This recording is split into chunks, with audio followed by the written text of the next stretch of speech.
Hello बच्चों। Yes, क्या हालचाल? बढ़िया। तो केमिकल काइनेटिक्स का सेकंड लेक्चर लेकर आ चुके हैं आपके बीच में। और आप बता दें, अभी तक आपने फर्स्ट लेक्चर नहीं कवर किया तो आप जरूर कवर करें। यस, इस लेक्चर का मजा तब आएगा जब आप इसके पहले लेक्चर कवर करेंगे। तो चलिए, उठा लीजिए कॉपी कलम, नोट्स बनाइए। यस, आज हम देखेंगे छोटी छोटी परिभाषाएं। आज का लेक्चर बहुत छोटा होगा, ठीक है।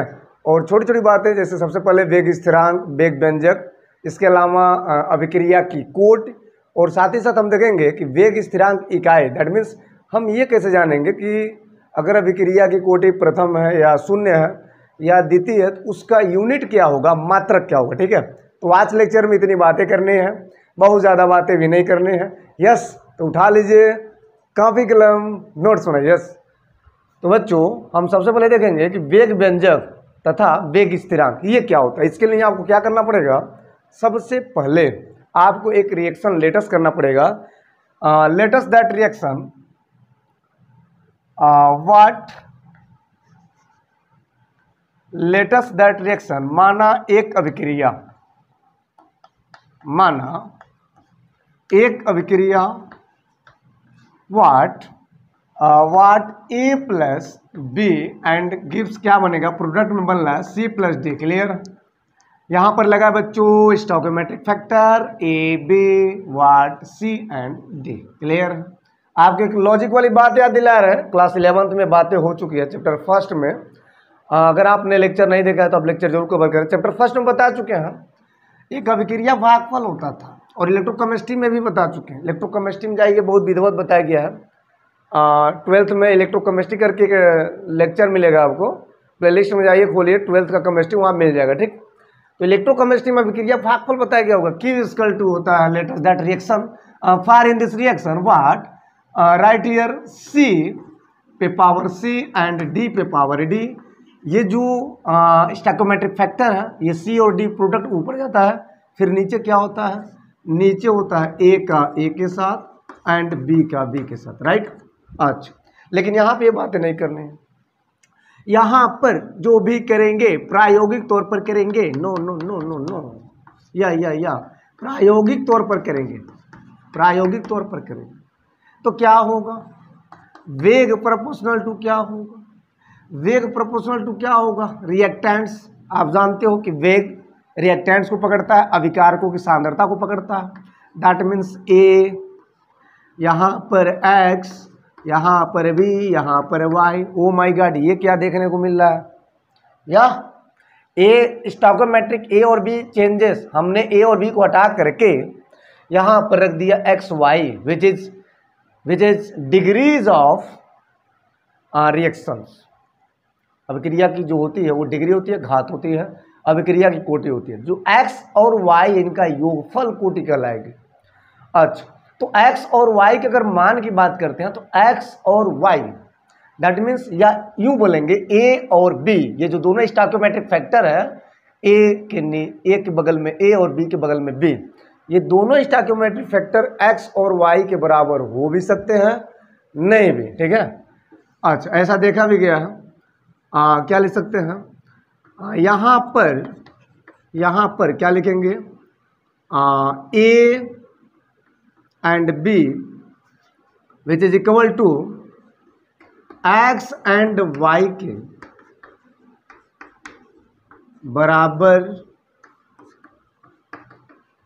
हो भी सकते हैं, हो भी सकते हैं, या नहीं भी, ठीक है। हो भी सकते हैं या नहीं भी। क्लियर? अच्छा, बातें स्पष्ट हैं। ए और बी, ए का मतलब एक्स, बी का मतलब वाई, ए का मतलब ए का स्टोइकोमेट्रिक फैक्टर, बी का मतलब बी का स्टोइकोमेट्रिक फैक्टर। तो ये बताया जा रहा है कि ए और बी एक्स वाई के बराबर हो भी सकते हैं और नहीं भी। क्यों ऐसा, क्यों? क्योंकि बच्चों यहाँ पर इसका जो मेजरिंग हो रहा है, इसकी जो गणना हो रही है वो प्रायोगिक तौर पर की जा रही है, ठीक है। क्योंकि इसकी गणना प्रायोगिक तौर पर प्रायोगिक तौर पर की जाती है आज। क्लियर, बातें क्लियर हैं, बातें स्पष्ट हैं। अच्छा, बगल में हम एक काम करते हैं, जो चीज़ें हैं उसको मैं यहाँ पर लिख देता हूँ, क्या क्या चीज़ें हैं यहाँ पर। यहाँ पर क्या लिखेंगे, ए एंड बी की बात करते हैं तो दैट मीन्स क्या होता है, ये होता है रिएक्टेंट्स। ये क्या होता है, रिएक्टेंट्स। ये क्या होता है, रिएक्टेंट्स, अभिकारक। सी और डी की बात करती है होता है प्रोडक्ट। क्लियर है। आज अगर हम स्मॉल ए स्मॉल बी की बात करते हैं या सी एंड डी की बात करते हैं तो बच्चों ये टोटल होता है स्टोकियोमेट्री फैक्टर, जिसे हिंदी में कहते हैं रस समीकरण मितीय गुणांक। रस समीकरण मितीय गुणांक। रस समीकरण मितीय गुणांक को बताया गया कक्षा 11 के पहला चैप्टर में। ठीक है, नहीं पढ़े तो पढ़ लेना जरूर। अच्छा, अब यहाँ पे क्या बच रहा है, अब यहाँ पे क्या बच रहा है, अब यहाँ पे एक्स वाई तो क्लियर हो ही गया, ए और बी के बराबर। अब वेग को आगे बढ़ाएंगे, प्रोपोर्शन हटाएंगे तो क्या लेंगे, कांस्टेंट वैल्यू लेंगे। तो बच्चों वेग इक्वल टू हो जाएगा के, दैट मीन्स ए पे पावर एक्स एंड बी पे पावर वाई। ये है आपका मेन फार्मूला और इसी को बोलते हैं एक प्रकार का व्यंजक। व्यंजक के नाते वेग का है तो इसीलिए बोलेंगे बच्चों वेग व्यंजक। क्या बोलेंगे, इसको बोलेंगे वेग व्यंजक। और एक लॉजिकली बात, अगर ये वेग व्यंजक है तो वेग स्थिरांक क्या है, तो स्थिरांक का मतलब कांस्टेंट। दैट मीन्स यहाँ पर जो के होगा वह होगा बच्चों वेग स्थिरांक। क्या होगा, वह होगा बच्चों वेग स्थिरांक। क्लियर है, बातें स्पष्ट हुआ, आपको छोटी मोटी परिभाषाओं से क्लियर हुआ। तो अगर एग्जाम में आता है वेग स्थिरांक या वेग व्यंजक तो लिख लोगे, कर लोगे, यस या नो कमेंट कर देना। यस, यहाँ तक स्क्रीनशॉट लें, नोट करें। आगे बढ़ेंगे और हम बात करेंगे इसी को आगे बढ़ाते हुए लेकर के कि वास्तव में अभिक्रिया की कोटि क्या होती है। ठीक है, अभिक्रिया कोटि यहाँ बगल में बात करते हैं। फिलहाल आप एक काम करो, यहाँ तक स्क्रीनशॉट लो, जल्दी लो। आज चलिए अब आगे बढ़ते हैं और एक छोटा सा प्यारा सा हेडिंग लगाते हैं जिसका मतलब इसी से होगा। दैट मीन्स जो आपने भी इक्वेशन प्राप्त किया है वेग व्यंजक वाला, तो क्या प्राप्त किया है इसी को मैं एक काम करता हूँ ऊपर लिख देता हूँ। ठीक है, और मैं एक हेडिंग लगा देता हूँ जिसका नाम होगा अभिक्रिया की कोटि। बहुत बढ़िया ज़बरदस्त इम्पोर्टेंट है ये बातें, डबल स्टार लगा दिए। क्या लिखेंगे, अभिक्रिया की कोटि लिख लेना। ठीक है, कोट डिग्री आर्डर, आर्डर बोलते हैं आर्डर्स ऑफ रिएक्शंस। ठीक है, या रिएक्शंस आर्डर या आर्डर ऑफ रिएक्शन। क्लियर है, आर्डर ऑफ रिएक्शन क्लियर रहेगा, आर्डर ऑफ रिएक्शंस क्लियर रहेगा। ठीक है, अभिक्रियाओं की कोटि। आज क्या होता भैया, देख लो भैया, सिंपली वे में इसी इक्वेशन को लेना है और इस इक्वेशन में एक्स वाई को योग करना है। ठीक है, तो वेग व्यंजक या दर स्थिरांक या कुछ भी बोलें, वेग व्यंजक या वेग नियम में अभिकारकों की घातों जिन्हें प्रायोगिक तौर से यूज किया जा रहा है उनके योग को हम बोलेंगे अभिक्रिया की कोटि। तो अगर भाषा बनाना तो कैसे लिखोगे, तो क्या लिखोगे, लिख लो वेग व्यंजक या वेग नियम में व्हाट राइट हियर, अभिकारकों की घातों, जो भी घात है, ठीक है, जिन्हें अगर देखा जाए, जिन्हें प्रायोगिक तौर पर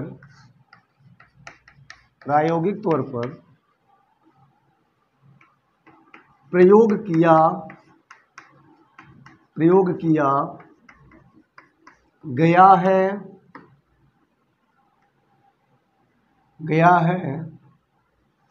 का योग, उनका योग अगर हम करते हैं का योग अभिक्रिया की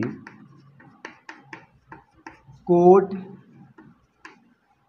कहलाती है। क्लियर है, आज बातें स्पष्ट तो तब होता है जब हम लास्ट खत्मा करते हैं, यानी इसको हम उठा के ऊपर कर देंगे तो ऐसे लिख देना वेग बराबर के, और यहाँ पर ए पे पावर एक्स एंड बी पे पावर वाई।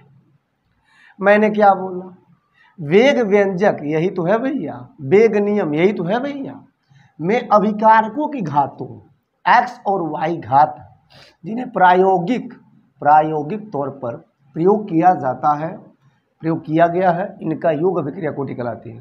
तो कोटि का मतलब है योग कर देना, दैट मीन्स एक नंबर, दैट मीन्स जिसमें एक्स और वाई दोनों आएगा। क्लियर है? तो यहाँ ये होता है अभिक्रिया की कोटि, एन को बोलेंगे अभिक्रिया की कोटि। बहुत जबरदस्त बात होने जा रहे हैं। अब एन को अभिक्रिया की कोटि कहेंगे, और जो अभिक्रिया की कोटि होगी एन, जिसका मान क्या होगा 0 हो सकता है, 1 2 3 4 ऐसे करके हो सकता है, कभी कभी भिन्नात्मक भी हो सकता है। क्लियर है? तो क्या लिखोगे बच्चों, क्या लिखोगे बच्चों, नीचे क्या लिखोगे, नीचे क्या लिखोगे, एन विच इज 0 1 2 3 4 ऐसे करके, तथा भिन्नात्मक भी हो सकते हैं। n का जो मान होगा 0 1 2 3 4 ऐसे करके, तथा भिन्नात्मक भी हो सकता है। क्लियर? अच्छा, तो अगर n का मान अगर n का मान क्या है 0, तो इसे बोलेंगे शून्य कोटि की अभिक्रिया। क्या बोलेंगे? इसे बोलेंगे शून्य कोटि की अभिक्रिया। क्या बोलेंगे? इसे बोलेंगे शून्य कोटि की अभिक्रिया।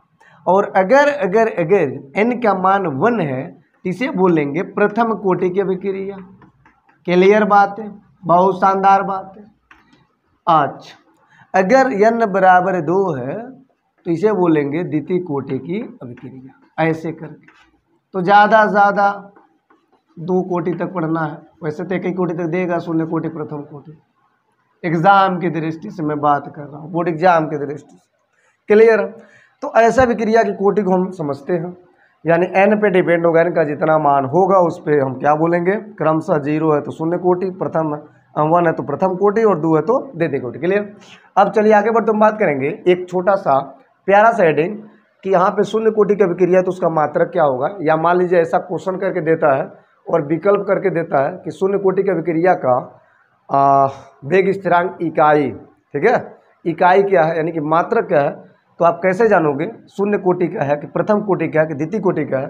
तो उसके लिए हम आपको सिखाएंगे कैसे हम इकाई निकालते हैं किसी भी कोटि की अभिक्रिया के लिए। क्लियर बच्चों? तो चलिए यहाँ पर हम कहीं अगल बगल कर लेते हैं, ठीक है, अगल बगल कर लेते हैं, या तो हम एक काम करते हैं ऊपर इसको मिटा कर लेते हैं, ठीक है। ओके, नोट कर लें यहाँ तक, नोट करें, हो गया, यस, मिटा दें, ओके।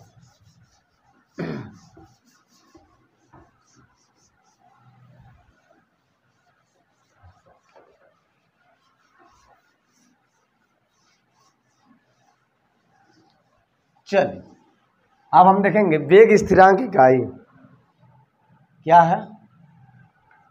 है, वेग स्थिरांक इकाई। अच्छा, वेग स्थिरांक इकाई, बहुत बढ़िया बात है। तो आप जानते हैं कि जो वेग होता है दैट मीन्स जो r होता है वो क्या होता है, माइनस का del r by del t, या यूं बोलें दूसरी भाषा में प्रोडक्ट के लिए तो क्या होगा, del p by del t, ऐसे करके होता है। इसके अलावा जो r होता है वो क्या होता है, माइनस का dr बाई dt, ओके, या प्लस का dr dp by dt। Clear? अच्छा, यहाँ पर हमने क्या देखा कि जो वेग होता है किसके बराबर होता है, k r पे पावर n। n का मतलब है क्या, order of reaction, order of reactions. Yes, यानी पावर किसका है, घात क्या है रिएक्टेंट्स के लिए, तो क्या हो जाएगा अभिक्रिया की कोटि। तो कंपैरिजन जरा कराए, वेग दैट मीन्स आर, तो आर आर आर यानी वेग कोई क्या बोलेंगे, आर बोल सकते हैं, के वाट आर पे पावर एन। हम किसी को किसी के साथ ले लें, इसको इसके साथ ले सकते, इसको इसके साथ ले सकते, तो क्या होने वाला कि माइनस का d r by d t scale to क्या हो जाएगा, के आर पे पावर एन। राइट प्यारे बच्चों, तो यह एक जबरदस्त सा एक फॉर्मेट बनता है दोनों के संबंध में। अब यहां से हमको इसे पकड़ना है, आर इक्वल टू क्या लिखेंगे, के आर एन। अच्छा, तो वेग स्थिरांक, स्थिरांक मतलब कांस्टेंट होता है, यानी कि यहाँ पे के की बातें हो रही है। अब जो के है उसको हम पकड़ेंगे तो क्या होगा, के इक्वल टू क्या हो जाएगा, आर बाई क्या हो जाएगा, एन हो जाएगा। आर का मतलब क्या होता है, वेग होता है, तो वेग का मतलब क्या होता है, सांद्रता बटे समय होता है, आर पे एन कर देंगे। तो यहाँ क्या बनेगा बच्चों, यहाँ बन जाएगा सांद्रता बटा समय। क्या बन जाएगा, सांद्रता बटा समय। और नीचे क्या दिया, रिएक्टेंट्स दैट मीन्स सांद्रता। अगर हिंदी में देखें तो सांद्रता बोलेंगे, सांद्रता पावर क्या हो जाएगा, एन हो जाएगा। तो इस हिसाब से बोल सकते हैं कि जो के होगा वो क्या होगा। तो यहाँ पर जो के होगा वो लिख सकते हैं क्या, वो लिख सकते हैं क्या, सांद्रता बटे समय, सांद्रता बटे समय गुणा 1/सांद्रता, 1/सांद्रता पे पावर एन। क्लियर है, बातें क्लियर है। तो यह मेन फॉर्मेट बना जिसके द्वारा हम क्या करेंगे, जिसके द्वारा हम क्या करेंगे, एन का मान भर करके हम ये पता करेंगे किस कोटि का, यानी एन जितना भरेंगे उस कोटि के लिए या उस अभिक्रिया के लिए, उस अभिक्रिया की कोटि के लिए क्या निकल जाएगा, यूनिट निकल जाएगा, यानी कि इकाई निकल जाएगा। ठीक है, तो यहाँ पे क्या लिखेंगे बच्चों, अगर एन बराबर क्या भरते हो 0, एन बराबर 0 पर देखो तो के इक्वल टू क्या हो जाएगा, सांद्रता बटा क्या हो जाएगा, समय। आज अब यहाँ पे क्या भरेंगे, 1/सांद्रता पे पावर क्या लगाएंगे 0। तो किसी संख्या पे अगर 0 है तो उसका मान क्या होता है, 1 होता है। तो क्या बचा यहाँ पर, सांद्रता बटा क्या हुआ, समय। एक बात नोट करें, सांद्रता होता है मोल प्रति लीटर, क्या हो जाएगा, मोल प्रति लीटर। तो यहाँ लिखेंगे मोल प्रति लीटर, और यहाँ प्रति क्या दिया, समय दिया, तो सेकेंड। क्लियर। अब दोनों को ऊपर लाएंगे तो क्या हो जाएगा, तो mole litre, mole into litre inverse into second inverse. बातें क्लियर है। तो यह जो है वो किसके लिए है, ये है बच्चों शून्य कोटि के लिए, यानी कि शून्य का मतलब एन का मान शून्य, तो शून्य कोटि की अभिक्रिया का वेग स्थिरांक क्या लिखेंगे, शून्य कोटि की अभिक्रिया का वेग स्थिरांक, यानी कि शून्य कोटि के लिए, शून्य कोटि के लिए वेग स्थिरांक निकल गया, वेग स्थिरांक इकाई निकल गया, वेग स्थिरांक, या राइट बस ऐसे ही छोड़ देते हैं, शून्य कोटि के लिए ये वेग स्थिरांक इकाई। अब अगर अगर अगर अगर एन बराबर भरते हैं 1, इसका मतलब होता है प्रथम कोटि। क्या होता है, प्रथम कोटि। क्या होता है, प्रथम कोटि। तो प्रथम कोटि में क्या होगा, के इक्वल टू, फिर वही काम करेंगे, बहुत सिंपल हो गया। अब तो चाहे जितना निकाल लो, सांद्रता बटे समय इंटू क्या करेंगे, 1/सांद्रता। ओके, यहाँ पे क्या हो जाएगा, पावर का 1, ये कट जाएगा बाबू कैंसिल। अब 1/समय का मतलब क्या होता है, समय जाएगा ऊपर तो हो जाएगा सेकेंड इनवर्स। कितना प्यारा है। तो अगर मान लीजिए कि यूनिट आ गया सेकेंड इनवर्स, मिनट इनवर्स, घंटा इनवर्स, तो आप क्या समझोगे, जब टाइम का इनवर्स आता है तो किसका मात्रक होता है, वो प्रथम कोटि की अभिक्रिया का मात्रक होता है। राइट। अच्छा, इसी प्रकार एन का मान क्या भरते हैं, 2 भरते हैं। तो 2 पर क्या होगा, द्वितीय कोटि की अभिक्रिया होगा, द्वितीय कोटि की अभिक्रिया के लिए, द्वितीय कोटि की अभिक्रिया। के इक्वल टू क्या होगा, सांद्रता, फिर से वही काम, बटा क्या होगा, समय, इंटू क्या होगा, 1/सांद्रता पे पावर 2, 1 कट जाएगा। क्लियर। अब 1/समय और 1/सांद्रता, तो 1/समय का मतलब क्या हो जाएगा, 1 बटे समय का हो जाएगा सेकेंड इनवर्स। ओके, और यहाँ पर क्या लिखेंगे 1 बटे वाट, सांद्रता को ऊपर ले जाएंगे तो क्या हो जाएगा इनवर्स हो जाएगा। तो मोल प्रति लीटर, तो मोल का तो इनवर्स हो जाएगा लेकिन लीटर का क्या हो जाएगा पॉजिटिव हो जाएगा। तो ऐसे आप लिख सकते हो। क्लियर है। तो ये है द्वितीय कोटि की अभिक्रिया के लिए। ठीक है, तो ऐसे ही करके आप चाहो तो अनेक प्रकार के n का मान भर करके आप उतनी प्रकार के कोटि के लिए आप वेग स्थिरांक इकाई निकाल सकते हो। क्लियर है। यस, हो गया। आज लेक्चर में इतना ही। आने लेक्चर का इंतजार कर रहे हैं। लेक्चर नंबर 3, लेक्चर नंबर 2 में इतना ही बताना था। छोटी छोटी एनर्जी, जब आपके अंदर छोटी छोटी एनर्जी भर जाएंगी तो बड़े बड़े जब टॉपिक आएंगे तो बहुत मजा आएगा आपको समझने में। यस, आने लेक्चर में बात करेंगे प्रथम कोटि की अभिक्रिया के लिए जो वेग स्थिरांक इकाई होगा या जो वेग व्यंजक होगा या जो उसका समीकरण बनेगा या जो उसका सूत्र बनेगा वो कैसे फाइंड करना है, उसके लिए हम एक डेरिवेशन देंगे। ठीक है, और उसके साथ साथ हम बताएंगे कि अर्ध आयुकाल क्या होता है। इससे रिलेटेड जो भी आपको मिलेगा कल के क्लास में या जो आज के क्लास में रहा है, इन दोनों से रिलेट करके एग्जाम में प्रश्न बनते हैं, बहुविकल्पी यानी ऑब्जेक्टिव क्वेश्चन बनता है और न्यूमेरिकल भी बनता है। क्लियर है।